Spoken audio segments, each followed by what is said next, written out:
sit that far back? Oh, no, I'll sit, when we used to do, I'll sit. Yeah. Cheers, thank you. Monica, Heather, Canetta, what's your name?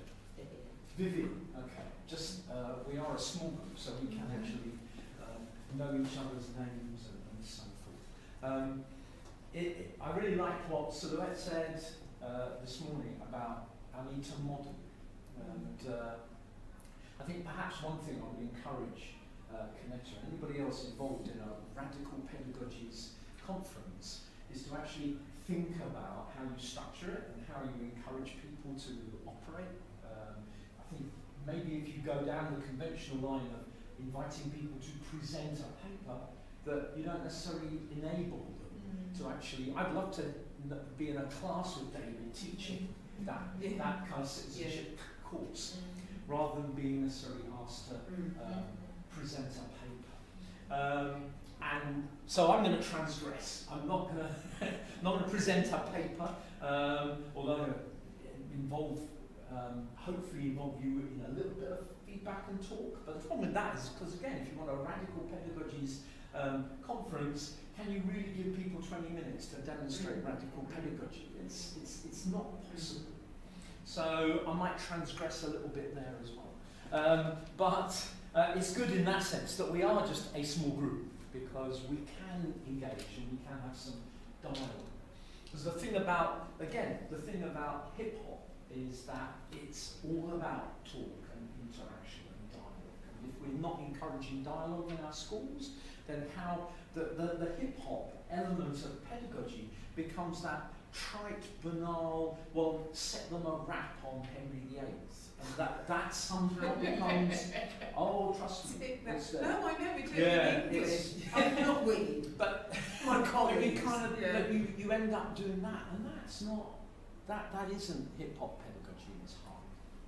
So you might notice that the room is set up a little bit differently. The reason I wanted to just model how my classroom would be set up, because the setup like this enables small group dialogue. If we were actually sitting, if somebody was able to sit alongside Vivian, she'd be able to talk, but she's also able to see me and engage with me as well. The missing person, Monica was kind enough to inquire after Abdul. The reason that his name is there is because this is our work. Abdul and I have been working as Justice to History for something like 7-8 years now. But at the moment he's on a 2-year contract in the Middle East to enable him to earn enough money so he doesn't have to continue living at home in the middle of London, but he might actually still be able to live in London, because without that, it's really hard. So he occasionally is over here. He was over in the summer and we planned all this work, but he's not able to be with us today. So what I'm presenting to you is connected to the notion of radical pedagogies, in that the actual curriculum and the approach is not the conventional history lesson. I don't love the fact, but I did like the fact that David flagged up that character Chris McGovern, who proportionately, it's extraordinary that he gets 2 quotes along the path of Durkheim and Bloch and so forth. I would say this guy a complete charlatan, but he began his route to fame in the early 1980s, where he protested against GCSE history. So he actually didn't want any kind of idea of students working with sources and things like that. He wanted the Gove, if anyone knows about the Gove 2013 curriculum, where history would just be about people being told the facts of British history. He objected to the national curriculum because it actually made the teaching of non-British history compulsory. It did make the teaching of British history compulsory, which a lot of people objected to. But he objected to it because you had to teach non-British history, and he said that was nonsense. People should be able to just learn British history. And that's Chris McGovern, and his Campaign for Real Education, a tiny organisation.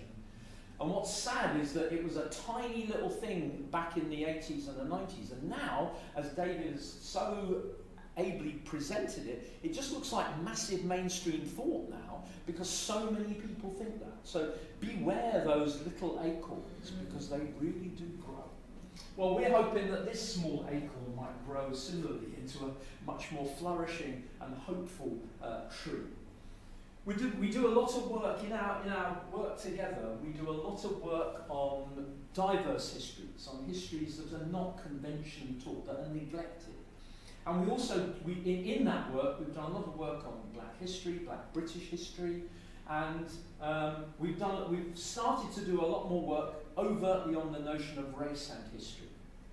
And so when we came to look at we work on inquiries, which are sequences of lessons, so it's not one-off lessons, they're sequences of about 4 to 6 hours of work in the classroom. And we wanted to do something on modern Black British history and the issue of race. And so we actually decided, we came to the point where we wanted to talk about Stephen Lawrence, Macpherson and those changes. It is interestingly that not only because it's 20 years anniversary this year, but it was so wonderful that you brought out Bernard Cord today, because that's going to be a 50th anniversary in 2021, and so we ought to be really thinking towards that. Certainly the history world always works along those anniversaries. Now, I'm not sure anybody's going to be remembering Bernard Cord, but I was really, really pleased to have that prompted today. But I'm going to begin with, you may have seen this, but I'm going to begin with the voice of a young person, because again, in our work, in our pedagogical work, we strongly believe in co-agency with young people. Did anybody see this particular piece of schoolwork from an 8-year-old boy in Chicago that appeared in social media in January 2018? Anybody remember the name King Johnson? No? Wonderful name, King Johnson. This is King's kind of journal. You know, in primary school, he's an elementary school child, he's 8 years old. And they do that thing, you write in your journal and so forth. And this is his journal around Columbus Day. So in the States, they have Columbus Day. I mean, Canada's obviously going to be familiar with that. They have one of their they're always on holiday in America. They're endless public holidays, and this is Columbus Day. And King, they've had Columbus Day, and he's writing in his journal for his teacher. Today was not a good learning day, blah, blah, blah. I only wanted to hear you not talking. You said something wrong, and I can't listen when I hear lies. My mom said that the only Christopher we acknowledge is Wallace. Because Columbus didn't find our country, the Indians did. I like to have Columbus Day off, but I want you to not teach me lies. That is all. The question for the day is, how can white people teach Black history? King John. Just like wow. What's interesting is that that it caused massive stir on social media, as you can imagine. And a lot of the dialogue on social media, the teachers' reaction to that, there was a lot of reaction that focused on the rudeness of this young man, which I thought was very sad. Because I think there's a lot of profundity in here. There's a lot of profound thought, all sorts of layers going on. But the most significant, two more significant things, because I've held back from you the teacher's comment. Because obviously teachers have got to mark the work. They've got, where's your marking? And so the teacher had to comment on this work. And what I do with my trainee teachers is I get them to put down on paper, how would you mark this work? What would be your comment? What would be your thought? Anyone? What would you want to write at the bottom of this? Well said, King Solomon. That's what I'd say as his teacher. Yeah. Anyone? What would you want to say? Or what would you have wanted the teacher to say? Well, yeah, just encouraging the critical thought that's behind all of that, and like just affirming that he's doing the work of thinking and not just digesting what is coming at him in the classroom. And it's almost like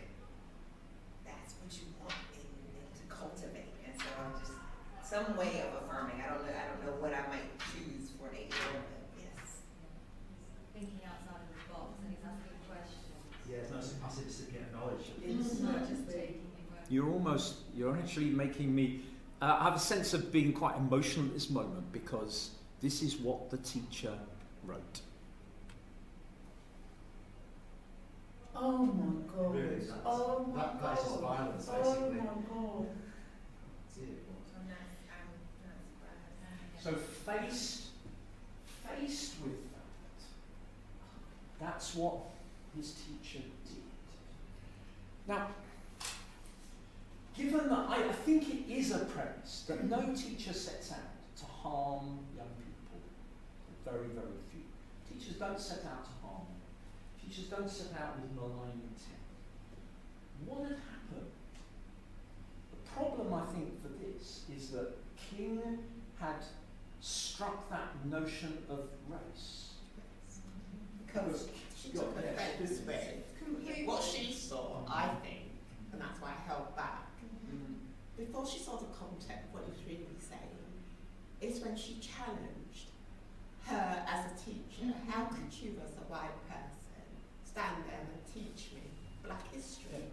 So I think, personally, I think she's honed in on that, and she's disappointed by the fact that he's even brought the race bit into it all, if you see what I mean. Because I think he's 8 years of age. He's got all these thoughts going in. He doesn't say, what's interesting is he doesn't say you can't, you have no business teaching black history. He's really just wondering, how is it possible? How could it be possible? I don't know that he's closing off the possibility, but I think she feels that he is.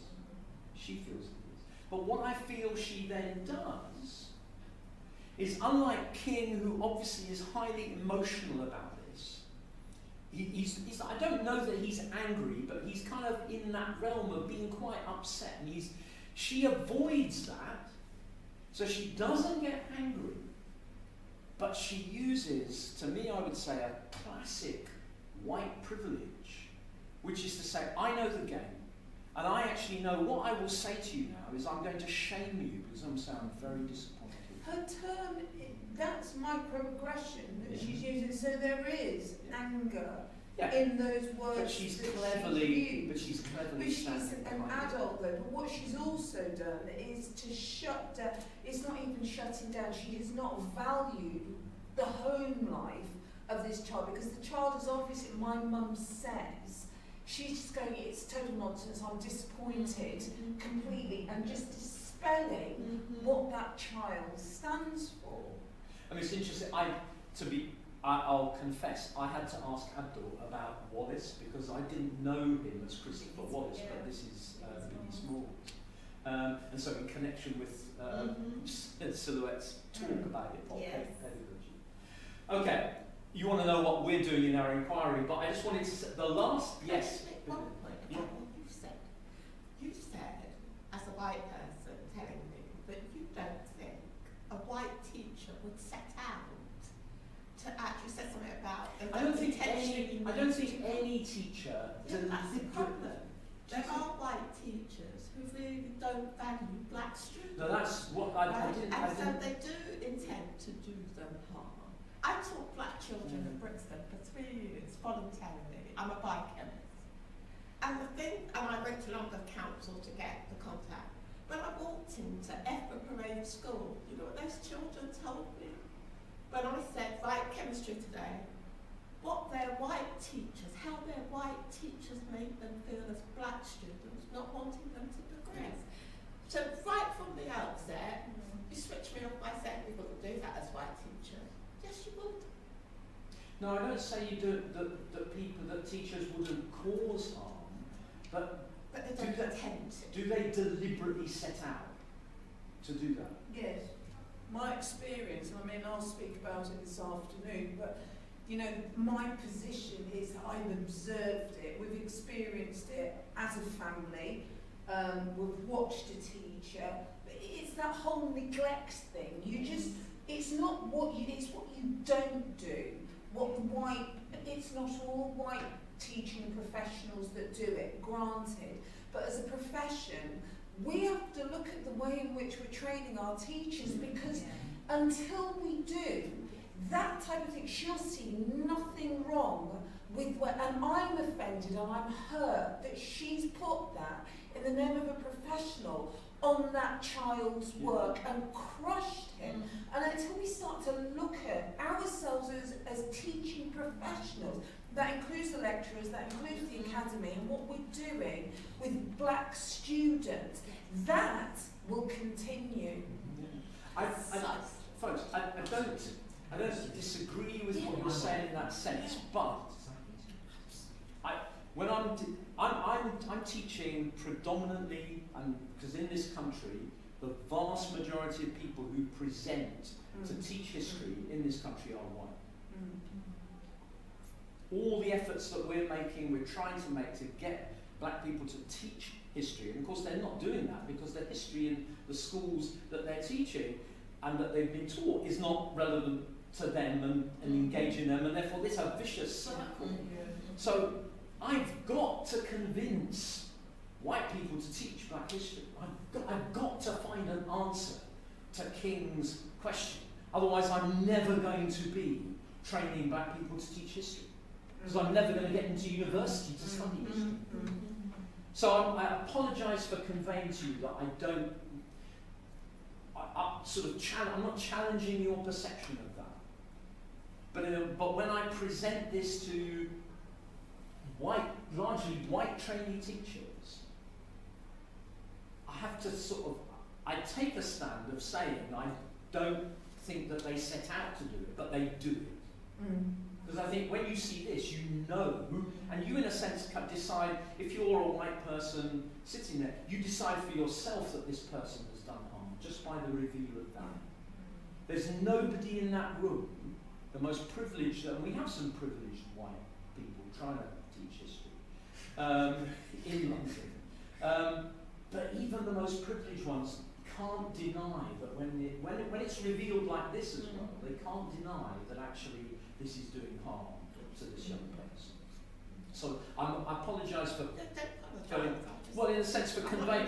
But I don't want to convey to you something that I don't believe. Yes. But pedagogically, I'm trying to explain how I would do it with the training teachers. But we haven't. You're kidding. Okay, I'm transgressive. I'll just tell you that. Because we've engaged and we've had the time. It's been very good. We've got 15 minutes including Q&A. But because the final point is, again, in school systems now, not only must the teacher mark, but the student must respond to the marking. And this is the most telling and, in some ways, the most heartbreaking thing, is King's response. So King, having been engaged and pulling his eye, this is what she says. Through the privilege of her whiteness and cleverness in being able to shame him. So what does he do?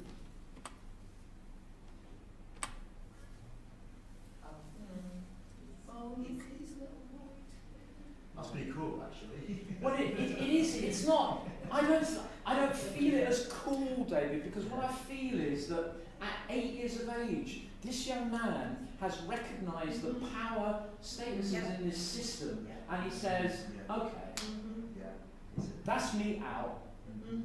You pulled your privilege card, and what am I going to say? Okay." And that, what was that phrase that Silhouette used, the staunch respectability sort of notion? I mean, she pulled this staunch respectability phrase, and he just said, okay.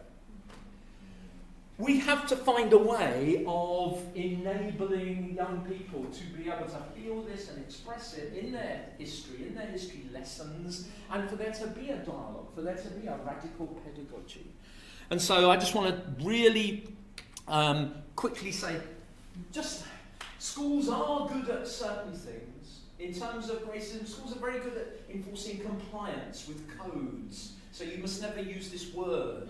So schools enforce codes. They emphasise personal conduct. So it's all about, racism is all about whether you are mean to somebody or you use a bad word to somebody. And they do present stories of resistance against racism. In Britain, we present stories of Nazis who, over there, they did nasty things. We present stories of your folk over in America, the Jim Crow South. We do all of that. But what we are hopeless at, and we are negligent, and we are guilty, heinously guilty of, is failing to develop any understanding of systemic institutionalized racism. We're so guilty of we don't emphasize the power relations behind racism. And what we don't do in schools is we don't present historical inquiries about modern British society and race in a modern British context. We don't do black British history, modern black British history. And there's been a strong emphasis, and quite rightly, of looking back at the longitudinal heritage of black people in Britain. And that's important. It's very important that we establish that there were black Tudors, there were black Georgians, and we have a black presence. But what Abdul and I are wrestling with at the minute is how do we go beyond just a black presence? Because we don't just want to establish the presence. We want to talk about the interaction, talk about the realities of race in Britain and how it's working. And it is about race. You know, race is there. I know my teachers would love to be able to say, it's not about race, it's just about history. We're just teaching history, we're not teaching about race.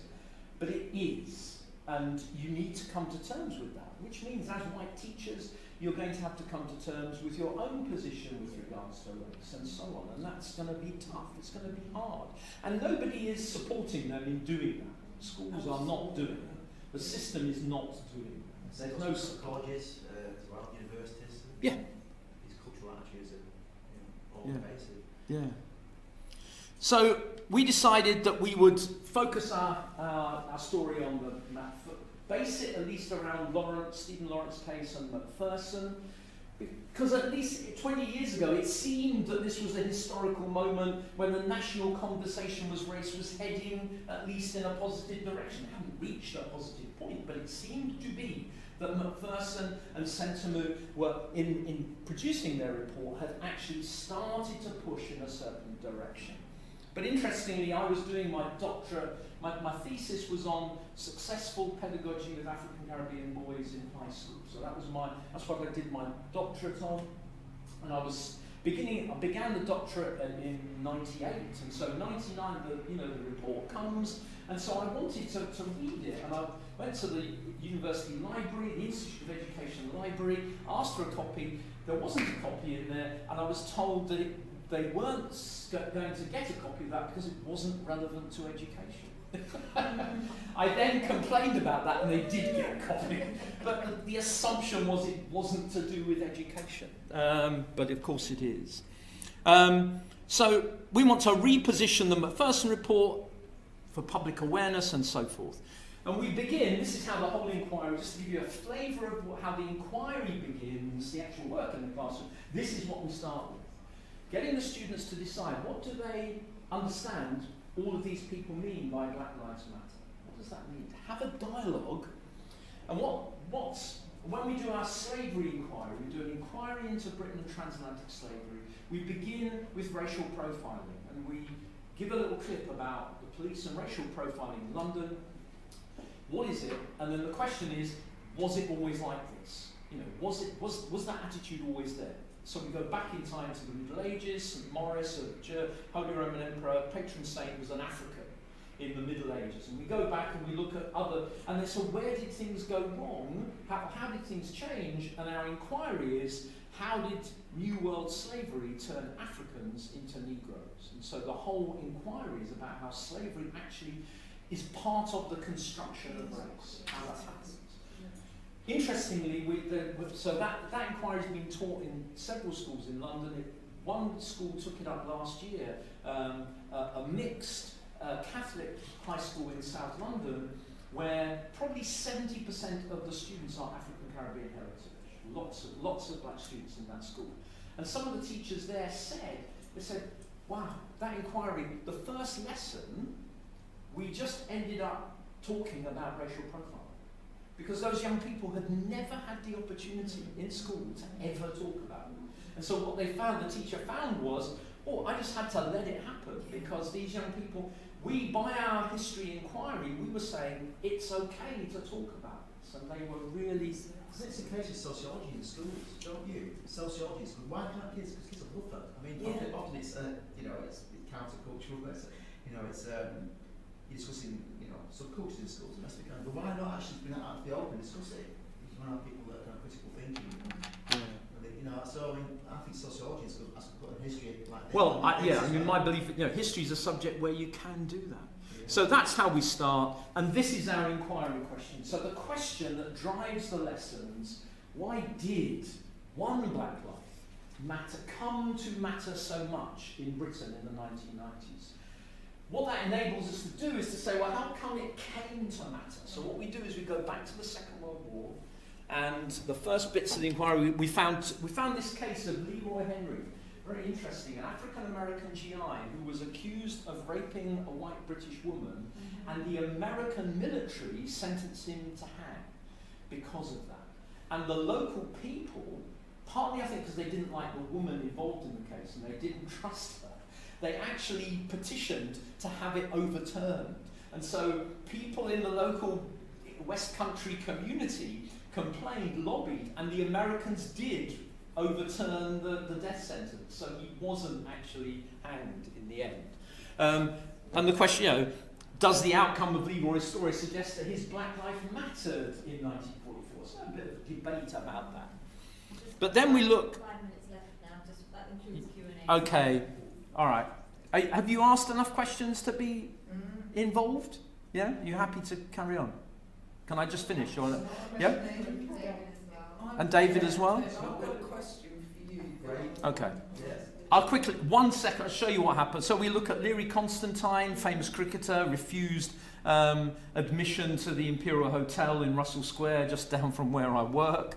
Then we look at Windrush and so on. We look at the Kelso-Cochrane case, where Kelso-Cochrane first kind of recognised racial murder in London in '59. Why did Kelso-Cochrane's life not matter enough? Then we go next lesson, we're on to Thatcher and the whole hostile environment that she provoked. Then we look at New Cross fire. How come the New Cross 13 lives did not matter enough in Britain? So the theme is like, how did these lives not matter enough? And then we look at, why did Stephen Lawrence's life not matter enough in 1993? And then it's how come it comes to matter by the end of the 90s. How come that? So it's a kind of causal question, and that's what we do.